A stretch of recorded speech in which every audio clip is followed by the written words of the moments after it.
excusez-moi, hein. Les femmes qui aiment rester dans les foyers, héberger, nourrir, blanchir, venez ici, on va causer un peu. Je vous dis tous les jours ici que, même pour votre respect personnel, il faut faire une activité. Même quand on avait un milliardaire, regardez toutes les femmes des milliardaires, elles ont des associations, elles ont des, comment on appelle ça, elles ont des orphelinats, elles ont des ONG, parce qu'il faut s'occuper. Oui, parce qu'elles peuvent se permettre de rester à la maison, tourner à rond, mettre le vernis, le rouge à lèvres. Mais elles savent que ce n'est pas possible. Il faut qu'elles fassent quelque chose de leur vie. C'est pour ça qu'elles créent les ONG, les ceci. Tu entends qu'elle est partie donner la nourriture là-bas, elle est partie donner ceci. Ça l'occupe. Ça les occupe. Vous êtes là, les pauvres, là, vous venez des familles pauvres comme la mienne. Vous partez chez un homme parce qu'il a l'argent, il vous dit ne faites rien. Vous restez croisés, vous accouchez les enfants, vous les gardez. Hein? Est-ce que quand les enfants vont à l'école, toute la journée, vous gardez quoi à la maison? Mes soeurs, allez travailler. Occupez-vous.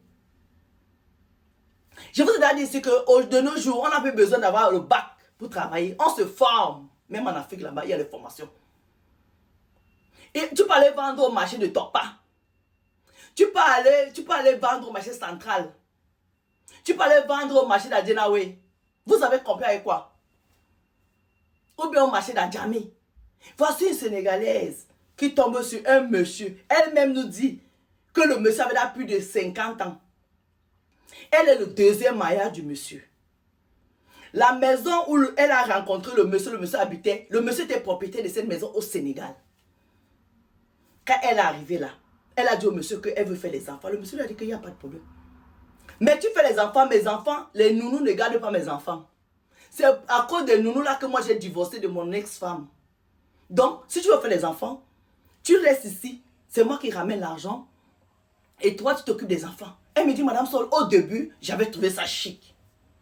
Il me donnait tout. Moi, j'ai accouché mes 2 gosses. Je me suis occupé de mes gosses. J'allais les chercher à l'école. Je les ramenais à l'école. Enfin, elle était devenue le chauffeur des enfants. Et Allah. Elle me dit, Madame Sol, on est resté au Sénégal parce que les enfants ont eu 12 ans. On est venu en Europe. Parce que mon mari voulait que ses enfants aillent dans les lycées. Faire des bonnes études. Il était déjà vieux. Madame Sol, la maison où on est venu, mon mari m'a toujours dit que c'était sa maison. Mais en fait, la maison où nous on habite là, c'est une maison familiale qu'on a prêtée à mon mari. C'est sa famille qui a prêté la maison à mon mari. J'ai jamais su. Il m'a toujours dit que c'est sa maison, Madame Sol. Moi, je l'ai connu, il était là vieux. La maison au Sénégal, je l'ai trouvé avec sa maison. Je ne pouvais pas imaginer que cette maison qui est ici, elle n'est pas à lui. Puisque la maison du Sénégal est à lui, à quel moment je vais penser que celle d'ici n'est pas à lui? J'ai trouvé Madame Sol, le monsieur avait là construit sa vie. Elle me dit, Madame Sol, on a fait en France 13 ans. Quand les enfants commençaient à entrer à l'université, mon mari a commencé à se lasser de moi. De toute façon, elle avait vieilli, Madame Sol. Je reste comme ça un jour.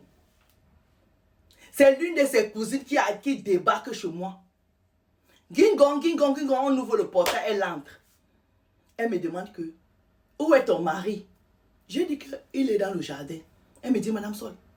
Et tant comme j'ai ouvert la porte là, elle m'a poussé seulement quand j'ai dit que son frère est dans le jardin. C'est les voix que j'entendais là-bas. Ça fait plus d'1 an qu'on t'a dit de libérer la maison. On veut vendre la maison pour qu'on se partage l'argent. Elle me dit, Madame Sol, quand j'entends les bruits, les partager l'argent, les vendre la maison, je suis dépassée. Parce que même quand on est arrivé en France, je ne travaillais pas, Madame Sol. Il m'avait interdit. Je me contentais de garder mes enfants. C'est comme ça que je m'approche vers mon mari et sa cousine. Je demande à mon mari, mais chérie, c'est quoi ces cris? Il m'a dit, ça ne te concerne pas, ça ne te regarde pas. Madame Sol, je n'ai rien dit.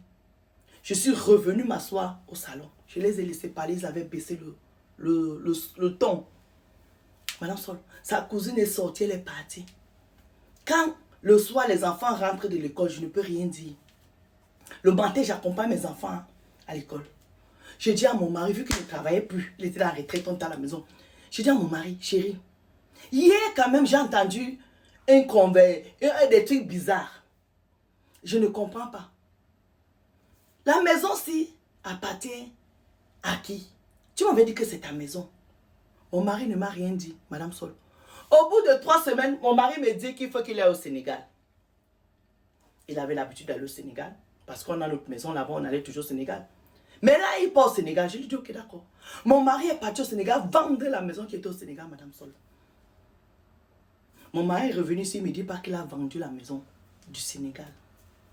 On reste ici. 1 mois, 2 mois, 3 mois, 4 mois passent. Maintenant, il convoque une réunion de famille chez moi. Donc, il y a les oncles, les cécis, en tout, tous les ayants droit de cette maison, parce que c'est un héritage que c'est un grand-père qui les avait laissés. Mon mari aussi, il a un peu dedans. Madame Sol, c'est le jour-là que j'apprends officiellement que la maison où j'habite depuis plus de 12 ans, 13 ans, on avait prêté ça à mon mari. Parce que tous les cousins et les neveux, chacun a sa maison. Mais maintenant, ils veulent vendre cette maison-là. Parce qu'ils doivent se partager l'argent. Je dis, Madame Sol, j'ai jamais transpiré comme ça. J'ai regardé ma vie. J'ai regardé mes enfants. J'ai regardé mon mari. Je ne savais pas quoi dire. Et c'est là où ses cousins me demandent que tu n'étais pas au courant que c'est pas à lui que c'est un héritage. On a laissé ton mari habiter là parce que comme il rentrait d'Afrique, de toute façon, il fallait bien que quelqu'un occupe la maison. Sinon, c'est une maison qu'avant, on la louait. Quand il venait en Afrique en vacances, vous habitez là parce que c'est tout le monde qui vient passer souvent les vacances là. Mais ce n'est pas sa maison. C'est un héritage familial. Elle me dit, Madame Sol, quand ils ont fini de parler, ils sont partis. Après, j'ai dit, Madame, mon mari chéri, je pense que comme c'est une maison, c'est un héritage familial, nous, on peut l'acheter. Tu peux vendre la maison qu'on a au Sénégal. Tu complètes un peu et puis on achète.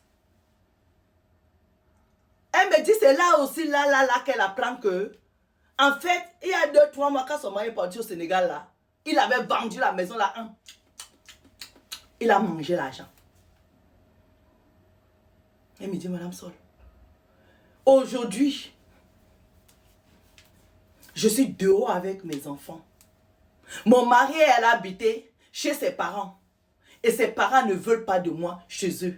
Avec mes enfants, c'est mon époux. Je suis chez une amie qui m'a recueilli à l'Île-de-France. Mon mari est chez ses parents qui sont là vieux. Mais ses parents ne veulent pas de moi chez eux avec mes enfants, dont les petits-enfants. Madame Sol, qu'est-ce que je dois faire? Vous là, ouvrez les yeux. Ouvrez vos yeux. Comment tu peux vivre dans une maison avec un homme? Même, vous ne fouillez pas. Hein? Vous ne fouillez pas les papiers. Soyez curieuses, mes filles. La curiosité peut nous sauver. La curiosité peut nous sauver. Otarga. Maman, la coiffure de la gloire. Bisous. On peut faire ça. On peut faire ça, sénégalaise. On nous a toujours dit que les Sénégalais sont les filles bien vicieuses. À quel moment on va carotter une Sénégalaise comme ça? En tout cas, ça, la Camerounaise ne va pas tomber dans ça. Hein? On se connaît. Les filles camerounaises, ça là, elle ne va pas tomber dedans. Même mes soeurs béninoises ne vont pas tomber dedans. Sénégalaise, Nangadef. Oh yo, on peut faire ça. Bisous.